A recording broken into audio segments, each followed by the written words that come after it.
Welcome to another episode of Behind the Dreamers with the Starter Girls. I'm Jennifer Loading. And I'm Brianna Drelis, and we're talking to the achievers, creators, magic makers, and the dreamers. These are our friends, these are your friends, and they are living the extraordinary. Today's episode is brought to you by Walt Mills, photographer of Glad Models Agency. If you are here in the Dallas or surrounding area and looking for some photography work, check out Walt Mills. You can learn more about him and his work at photosbywalt.com. We'd also like to do a special shout out to Upbeat Studios with Chris CLIO. He can take care of all of your event and podcast needs. That's right. And we're here in the studio today. Yes, we are. Right. We have a guest, too. Super excited about that. A very special guest. A very special guest. Yes. And who do we have, Brianna? We have the one and only, my father, the king of yellow glasses, Anthony Fedele. And it is awesome because if they're tuning in and not getting to watch this video, he definitely has some awesome, cool yellow glasses on. So I'm sorry. I thought this was being broadcast. It is being broadcast. Like video broadcast. It is going to be video, but we have people that listen in that don't see the video too. Well, where's the cameras? They're all over our studio. So yeah, they're looking at you. Hey, there you go. This is incredible. That's right. That's right. But some of our people listen in and don't actually see the video, and so they don't get to, I don't care about them. Yeah, get the full. All right. Well, I'm going to tell our audience a little bit about Brianna's famous dad here so that our listeners will get to know who we are talking to. Let's clear something else. Let's clear it. Let's clear. I'm not famous. Okay, you're not famous. I'm notable. I'm interesting. But well, far maybe from famous. Maybe you're famous to Brianna, so you know. I would like my kids to say that about me. Okay. You know, see. I'll pay you later, Bri. Sounds great. Sounds Perfect. great. All right. So Anthony Fedele is a writer, film director, gourmet chef, and avid historian. Born in Brooklyn, New York, Fedele has been a part of the Dallas business community for over 30 years. He's been on the international judging committees for the prestigious CLIO and International Broadcast Awards, as well as receiving over hundreds of creative awards, including Venice Film Festival, International Film Festival of New York, ADDY, and CLIO recognition for both print and broadcast. He's nationally known for his strategic thinking, new product introductions, and high-profile concepts. Mr. Fedele has been recognized by Who's Who in Advertising and Ad Age's special edition on the 100 Best TV Commercials. He created the advertising campaign that launched Southwest Airlines to success, as well as many other product firsts, including the first handheld consumer calculator, the first nutritional snack food, and the first pizza home delivery system. I read up on all this. Awesome stuff. You may have seen Mr. Fedele on a previous season of Gordon Ramsay's MasterChef TV show, and he recently published his cookbook, Tommy Clams, right? I got this right? I'm glad you did. Awesome. A Brooklyn storybook of good times, good food, and good fellas, available in stores nearby. That's right. So welcome to the show. We're excited to have you here. Why? Because we want to talk about your success, and we have entrepreneurs that tune into this show and listen, and we like to notably recognize people that are doing things in the community so that they can learn from you. They're probably young. Maybe not all of them. Not No? all of them. Yeah. All ages. But Well, really? I think the other thing, or the other reason why I really thought it'd be great to have you on is because A, you're a creative, but also you have been through lots of different ups and downs, but also lots of different careers. You've done a lot of different career paths, and you've... Sanitation was one of my better ones. Oh, really? That's Well, another story. Yeah, well, and a lot of times what happens, you know, The journey of the creative, the journey of the entrepreneur, all of it. You read the article about the garbage cans and floating up from... Yeah. Oh, okay. Yeah.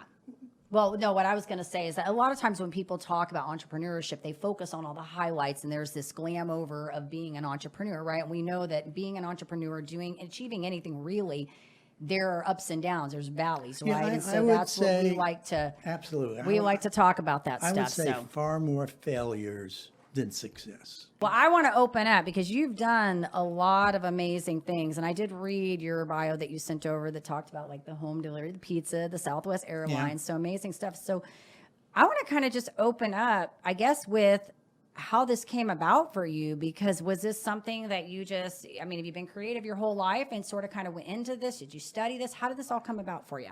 Fear. Money. Money. Okay. No, it's...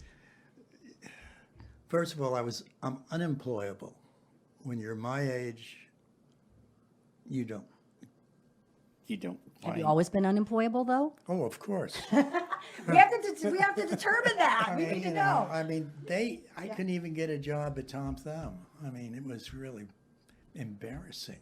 But regardless, Not always unemployable. why do you say that? Because you worked in advertising agencies for years. You had your own advertising agency. Look at me, I'm here now. That's called unemployable. Well, entrepreneurs are, a lot of times unemployable. Well, I think that's kind of you to call me that E word, but I like the S word, survival, Survival. much better, And this is really getting to be a boring conversation. So hopefully someone will liven it up. Well, you got to get back. You got to get back to telling us the story. Go ahead, Chris. So since you really haven't done much with your life, I guess the better question is what did you do with all the free time? There you go. That is good. Have you ever seen me at a loss of words? I gotcha. Chris, you got me. I'd much rather talk about my book.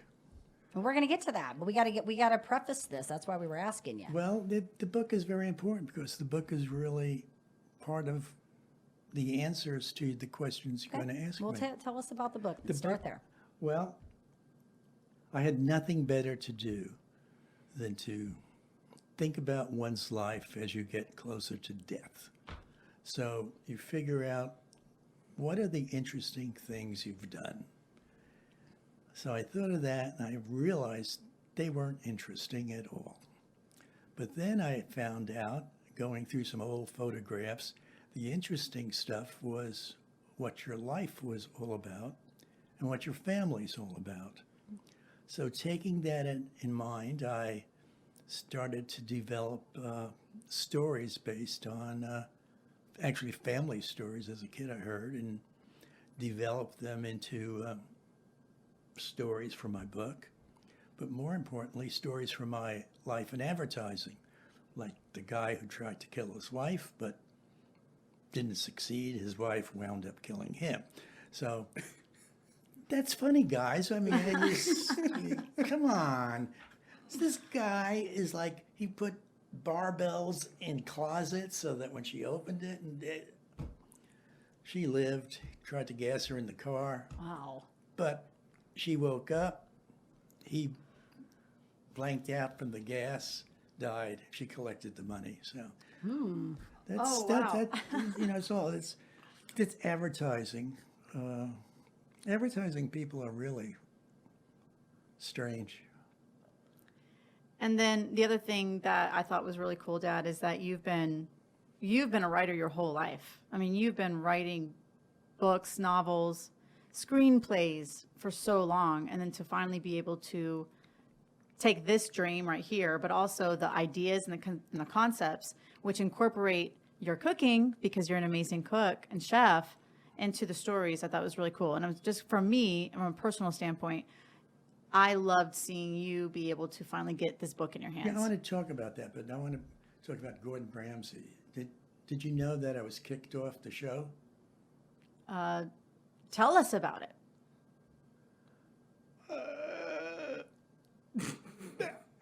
It's embarrassing. I got kicked off. Gordon kicked me off because I couldn't peel an apple properly. Oh, that's right.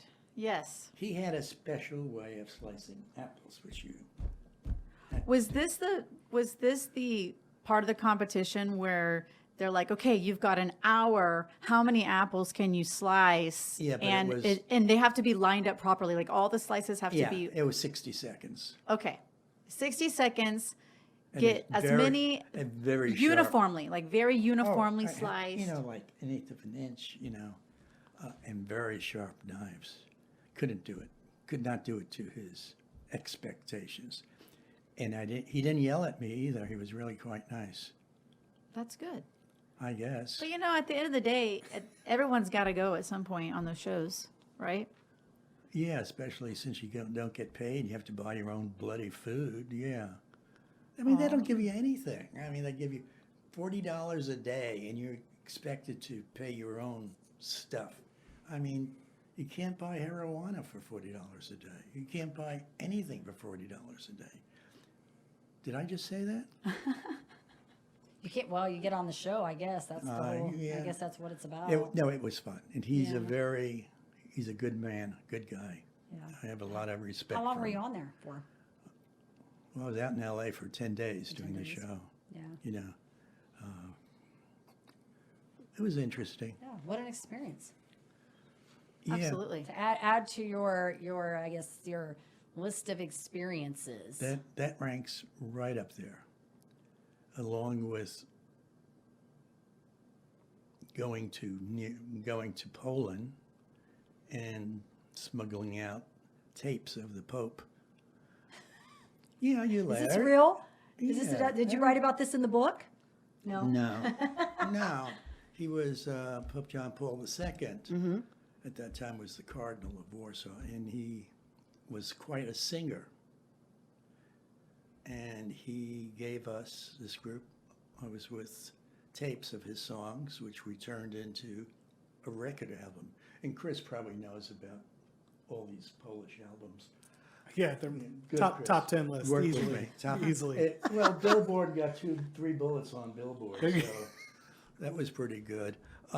Yeah, we smuggled out the tapes, created a record album, and it sold. It was an enormous hit with the Poles in the Midwest. Didn't do well in Florida, but Yeah. they're old people there anyway, so, and Jewish, and they would want the Pope's album, I would Yeah. think. I mean, but I buy Jewish albums. I haven't bought one, so Well, interesting. Okay, I'm gonna reel you back in. I'm gonna pull you back because this book, I'm excited to look at this book. But because I told you we have entrepreneurs on here, and they're gonna want to know how you reached the success that you did. I think it's more than fear, and there's actually, more to it It's than that, having enough money to self-publish. to self-publish. Okay. Which you don't talking get, about for your book? Yeah, don't get me started on self-publishing because it's a look-down way Mm-hmm. of getting a book to the Yeah, we've all. I know you know Brianna and I terrible, published too. So. terrible. Newspapers will critique it. I mean, you can't get publicity for it, really, Yeah. because it's self-published. And it wouldn't be self-published if publishers had the cojones to really look at something and gamble. I mean, Yeah. Yeah. but self-publishing should not be looked down upon. It really shouldn't. Yeah, yeah. We know a lot of people that, I mean, doing books, and that's a question that comes up for a lot of people. There, should I go self-publishing? Should I get a publisher? And Oh yeah, I'd get a publisher Yeah. first, but no one would. Who wants to publish this dude? You know. right.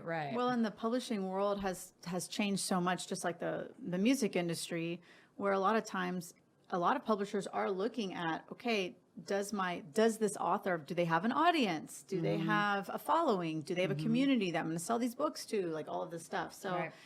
I don't know. Personally, I think that self-publishing is a great route, especially if you don't quite have that community built up. No, it's a great route. I mean, it's difficult for Yeah. self-publishers. It really is. Yeah. It's looked down upon. But you got it done. Yeah. So that's the great thing. And it took time. You've been Yeah. developing these stories and these, I think that's kind of the other thing. If you're listening in, it's like, this is something that any book or any project really takes time. So for you, you've been developing these recipes, but also these stories. You've been writing these stories for years. Yeah. Well, So I wanted to actually leave something for my kids' recipes because I got tired of them calling me up wanting the recipe. And I hate phone calls. Even worse, I hate hate the phone calls. conversations. Even worse, I hate a We're conversation. taxing you today, aren't we? that Because goes we're more making than 20 you seconds. having conversation here. So I wanted to do the recipes for the kids, but then I figured out, being kind of a marketing guy, how many recipe books out there? Ouch. How many with Italian cooks? Ouch. I mean, Yeah. so I said, well, I'm just going to take my recipes, which are basically country recipes for poor people in Italy, and I'll put that together and add some other stuff to it, and that's interesting. Maybe I put some stories with them, make them more interesting. Sure. So that's what happened, and all the stories are true, but kind of, Embellished a little bit. I would say that, yes. How long did it take you to work on this? I mean, she said, Brianna mentioned you've been collecting this for a while. So how long, I guess, from the time that you made, I guess, the decision to put this together? A couple of years. A couple years? Yeah, Okay. because I had so much of it done already. Sure. Problem was putting it together. Right. You know, and self-publishers don't make your life easy, Sure. especially if you have photographs and there's stuff that wasn't copyrighted that should have been copyrighted. I mean, just. Yeah. But anyway, it's over with. Yeah, I know, that's good. And I asked that question because I think a lot of times when we're talking to even people that are trying to write books, like I know personally, Brianna and I've talked about this. My struggle when I did mine was just really getting the outline. Once I had the outline, I could fill in all the stuff. I didn't have the stuff yet, but it was getting that outline put together.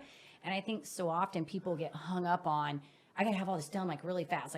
And I'm like, stop comparing yourself to everybody because everybody's journey is different. Their process is different. And if you've been collecting the information or you just now sitting down and where you're at, everyone's different. So I think it's Absolutely. your own journey. And that's why I was asking. That's good to know. Well, I'm laughing and I'm thinking about when you and I would cook together when I was little, cook together in the kitchen. And if we were going through tough times as a family financially, I remember you always saying like, we will never starve. Like I know, because we always had food. We always had food. So when you said, Always ate. you know, these recipes are for like the poor man recipe in country Italy, et cetera. Like, I mean, that's something that I learned from a really early age is that we know how to make good food. You know, we're never going to starve. Always eat well. Yes, Italians we always did. know how to do that. We always ate well. Well, I'm glad you haven't gotten fat either. Well, thank you. You're quite welcome. Yeah. Yeah, my grandfather cooked. It was all Italian food, but he cooked so many meals in a day, and he'd be like, "Oh no, you got to have some." I'm like, "I just ate." No, you got to have some. I just ate. It's like it's just like constant. It's a great memory, isn't it? Oh yeah, it really is. Yeah. Oh. It is. Well, I kind of want to get to some rapid fire. What do you Yeah, think? I think we should too. I think we're going to have fun with that. I'm going to let you kick this off. Okay. We're going to ask you a couple of just questions, and you're not going to have a hard time answering these quickly because that's the way you operate. So, first concert you've ever been to? First concert. James Brown and the Flames. Ooh. Chris is like palms up in the air That's good. right now. All right, I got one favorite recipe out of that book. Lobster Diavolo. We got to check that one out. Okay. Favorite color of tie? You used to wear ties all the time. You don't anymore, but you used to rock some awesome ties. No favorite. No favorite. I thought you were going to say pink. No favorite. My dad was rocking pink when pink wasn't cool. Very cool. All right, favorite place you've ever traveled to? Estonia. Oh, yes. That's good. Okay, Bunch of communists. if you could hop on a plane right now and go travel anywhere in the world, where would it be? Lago Maggiore. Where's that? Italy. Okay, I think last fun one I'm going to ask. Favorite guilty pleasure food? Something junky. Bluebell vanilla ice cream. Anything in Bluebell. Anything Bluebell. Okay. Yeah. I'm searching for wedding cake. They just put out wedding cake. Yeah. You know, I did a Bluebell tour in March. I know you did. I know Pretty you awesome. You didn't take Dad with you. No, I didn't take that. did. I was once offered a job as a marketing director for Bluebell. You could have gotten a free Bluebell. Yeah, but they didn't like me. Remember, he said he's unemployable, so you know right. That's right. that didn't work. All right, you got anything else? No, that's we're it. done? Those are fun. Thanks for coming, Dad. Yeah. Oh, wait, let's talk about, I do want, tell Yes, people where they can the get this name of your book. book and where they can find the book. Absolutely. Well, it's on Amazon.com, and the title is Little Tommy Clams. Okay, and I'm going to hold it up real quick. It's a good, hearty book. I'm gonna check it out. There it is. This is such an awesome collection of stories and recipes. The audience should know that It's for mature audiences. Very, very mature audiences. Don't buy it for your child. Yeah, keep it away from your children. It's nothing Oh yeah, that they should be I reading. do. Ruby did open it up at one point. It was like, whoa. Grandpa wrote this book? Put that down. You're not supposed to have that right now. Thank you for having me. Yes. I guess I'm supposed to say that, although Hey, we had fun with you. This was fun. Thank you. We're so happy you could come. this was a lot for me. I want you to know Yeah. that. And we feel honored that you showed up And- today. well, you Yes. should be. It was fun, and we like your glasses. You came in Yes, all we in do. style with those yellow glasses, so all fun. So we do want to say, of course, to our listeners, check out the book, absolutely. And if you enjoy our show, please be sure you give us a rating both on iTunes and Facebook, because we can't do this without you. And hit that subscribe button on the YouTube. That's right. And I do have a parting thought for you. Good food is good food, even if it ain't Italian. And that's from Little Tommy Clams. I was going to say that. Sounds That's like, not familiar. All right, to live the Thank you all. extraordinary, you must start, and every start begins with a decision. You guys take care, be safe, and be kind to one another. We will see you next time.